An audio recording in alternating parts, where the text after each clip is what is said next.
Read ද room කියන එකට ඇත්තරම සිංහල ඩෙෆිනිෂන් එකක් මට දෙන්න අමාරුයි. ඊළඟට පුළුවන් තරම් නෙට්වර්ක් වෙන්න. ඔයාලා අන්ප්‍රොෆෙෂනල්, මෙයාලට ටීම් වර්ක් කරන්න හරිම අමාරුයි. ඒක මෙයාලගේ කමියුනිකේෂන් ස්කිල්ස් නැහැ කියන එක. ජෙන්සි ඉන්න ළමයින්ට ඇයි ජොබ් එකක් හොයාගන්න මෙච්චර අමාරු? ඔයා ජෙන්සි කෙනෙක් නම් මේ වීඩියෝ එක අනිවාර්යෙන් බලන්න. හයරින් මැනේජර්ස්ලා එකතු කරලා කරපු සර්වේ එකකින් හොයාගෙන තියෙනවා 74% කට්ටිය ජෙන්සි කට්ටියත් එක්ක වැඩ කරන්න අමාරුයි. මෙයාලා කියනවා මේ කට්ටියත් එක්ක වැඩ කරන්න ඇත්තටම අමාරුයි කියලා.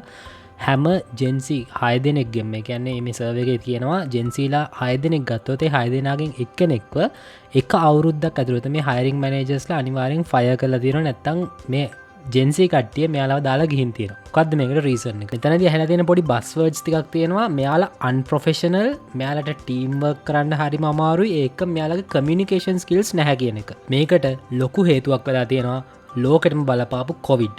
කොවිඩ් නිසා මිලියන ගානක් ළමයි එයාලගේ ස්කූල් වර්ක්, එයාලගේ යුනිවර්සිටිස්, එතකොට එයාලගේ ලෙක්චර්ස් එක්කම එයාලගේ යුනිවර්සිටි කෝස් වර්ක් එක්කම මෙයාලගේ ස්ටඩීස් ගොඩක් කට්ටියට මේම ඔන්ලයින් කරන්න වුණා. මේ කට්ටිය අනිවාර්යෙන් කරේ එයාලට ගෙදර ඉන්න පහසු ඇඳුමක් ඇඳගෙන, එතකොට අනිවාර්යෙන් ඒක මියුට් කරලා කැමරාස් ඔන් කරන්න නැතුව තමයි මෙයාලා ඒ කියන්නේ කිසිම විදිහකින් එළියට පේන්නේ නැතුව, ඒ කියන්නේ එයාලගේ ප්‍රසන්ස් එක එළියට පෙන්වන්න නැතුව, එයාලගේ පර්සනැලිටි එක එළියට එන්නේ නැතුව එයාලා ඇත්තටම වැහිලා තමයි. ඒ කියන්නේ එක පැත්තකට වැහිලා තමයි මෙයාලා මේ ක්ලාසස් වලට ජොයින් වුණේ, සහ මෙයාලා යුනිවර්සිටි කාලය සහ මෙයාලගේ ස්කූල් කාලය ලොකු ප්‍රශ්නයක්, කියන්නේ ලොකු ප්‍රශ්නයක් වෙලා තියෙනවා. මේ විදිහට තමයි මේක ගෙවුනේ. මෙයාලා මේ කාලෙදී ඇත්තටම ඔන්ලයින් වැඩ කරන්න හොයාගත්තා, අමුතු දේවල් කරන්න ගත්තා, කට්ටිය ඔන්ලයින් ජොබ්ස් කරන්න ගත්තා. ඔව්, මේ හැම එකක්ම ඉන්ටර්නෙට් එක පැත්තයි ඇත්තරම හොඳයි. නමුත් මෙයාලා මේ විදිහට වැඩ කරලා මෙයාලට මිස් වෙච්ච ස්කිල්ස් ටික තමා ඕන වෙන්නේ ඔෆිස් එකට ගිහිල්ලා වැඩ කරන්න. ඔෆිස් එකට ගිහිල්ලා වැඩ කරන්න සහ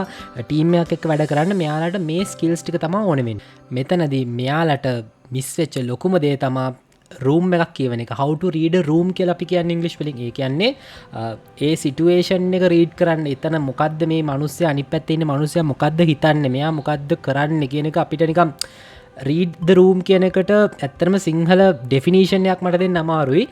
ඒක ඉංග්‍රීසි මීනින් එක ඇත්තටම හරිම ලස්සනයි. පොඩ්ඩක් සර්ච් කරලා බලන්න. යාලට ඒ අදාළ අවස්ථාව කියවන්න හරියට තේරෙන්නේ නැතුව ගියා මේ රීසන් එක හින්දා. මෙන්න මේ රීසන් එක තමා මෙයාලට ජොබ් එකක් දිගට පවත්වාගෙන යන්න සහ ජොබ් එකට ඇප්ලයි කරලා ඒ ජොබ් එක ලබා ගන්න තියෙන ලොකුම ප්‍රශ්නේ. ඊළඟට මේ කට්ටියට මුහුණ දෙන්න වෙච්ච ලොකුම ප්‍රශ්නේ තමා AI. අපි හැමෝම දන්නේ AI. මේක නිසා ටොප් මැනේජ්මන්ට් එකේ ඉන්න හැමෝම හිතනවා සහ හැමෝම ස්ටාෆ් එක අඩු කරන්න හදනවා ඒ යට ලෙවල් එකේ ඉන්න කට්ටියගේ වැඩ ටික කරගන්න පුළුවන් AI එකට කියලා, නැත්නම් බොට් කෙනෙක්ට කියලා කරගන්න පුළුවන් කියලා එයාලා හිතනවා සහ එයාලා ඒක කරනවා. එයාලා ස්ටාෆ් එක අනිවාර්යයෙන්ම කට් කරනවා. මේක නිසා ලංකාවේ සහ ලෝකේ පුරාවට මේ මොන ප්‍රශ්න තිබ්බත් ජෙන්සි ළමයි නැත්නම් අපි සෑහෙන්න ඇඩැප්ටබල්, අපිට ඇඩැප්ට් වෙන්න පුළුවන් ඕනෙම දෙයකට. සහ අලුත්ම රිසර්ච් එකකින් හොයාගෙන තියෙනවා ජෙන්සි ළමයි එයාලා AI එකට සෑහෙන්න ඇඩැප්ට් වෙනවා කියලා. AI පැත්තේ කෝසස් කරනවා, AI ඉගෙන ගන්නවා සහ AI ඉගෙන ගන්න ලොකු try එකක් දෙනවා කියලා මේ රිසර්ච් එකෙන් මෙයාලා හොයාගෙන තියෙනවා. හැබැයි මේ පැන්ඩමික් සිටුේෂන් එක හින්දා මෙයාලා සෑහෙන්න ඩිජිටල් ඇඩැප්ට්, කියන්නේ ඩිජිටල් පැත්තට ලොකු ඇඩැප්ටේෂන් එකක් වුණා. මෙයාලා ඉගෙන ගන්න ගත්තා මේක, ඒ කියන්නේ ප්‍රසන්ස් එක ඕනෙම නැහැ වැඩ කරන්න කියලා. සහ ඩිජිටල් ඔයාලා ගත්තොත් කියන්නේ අපේ අම්මලා තාත්තලාට වඩා අපි සෑහෙන්න සහ අපේ ඕල්ඩ් ජෙනරේෂන් එකට වඩා අපි සෑහෙන ඩිජිටලි ෆ්ලුවන්ට්. එතකොට ඒ ස්කිල්ස් ටික තවත් ෂාප් වුණා මේ පැන්ඩමික් සිටුේෂන් එක හින්දා.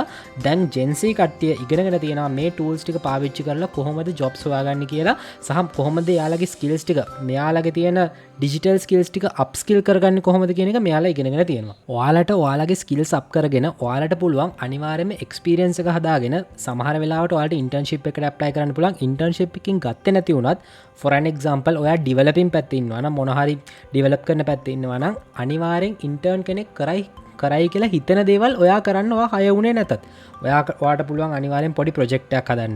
for an example ඔයාට පුළුවන් ස්ටුඩන්ට් මැනේජ්මන්ට් සිස්ටම් එකක් හරි මොකක් හරි පොඩි දෙයකින් පටන් ගන්න. ඒක ඇත්තටම කමර්ෂියලි යන්න පුළුවන් විදියට e-commerce platform එකක් කොහොමද වැඩ කරන්නේ කියන එක බලලා ඔයා ඒක platform එකක් හදන්න ඉගෙන ගන්න. ඒ hands on experience එක හදාගෙන ඔයාලගේම portfolio එකක් හදාගෙන ඔයාලට පුළුවන් ඔයාලා මෙන්න මේ වගේ දේවලුත් කරලා තියෙනවා කියලා ඊළඟට එන job කැනවාලට ඊළඟට එන්න ජොබ් ඔපචුනිටි එකේදී ඔයාලට පෙන්වන්න පුළුවන්. ඊළඟට පුළුවන් තරම් නෙට්වර්ක් වෙන්න. ඔයාලගේ නෙට්වර්ක් එක හදාගන්න. මේකට ඔයාලට LinkedIn පාවිච්චි කරන්න පුළුවන්. LinkedIn කියන්නේ සෑහෙන හොඳ ටූල් එකක් නෙට්වර්ක් වෙන්න.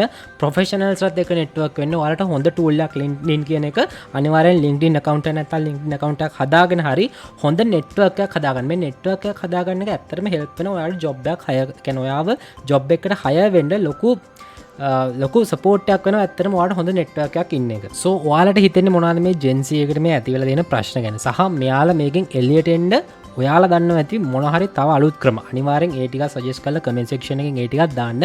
මම අදට ගිහින් එන්නම්.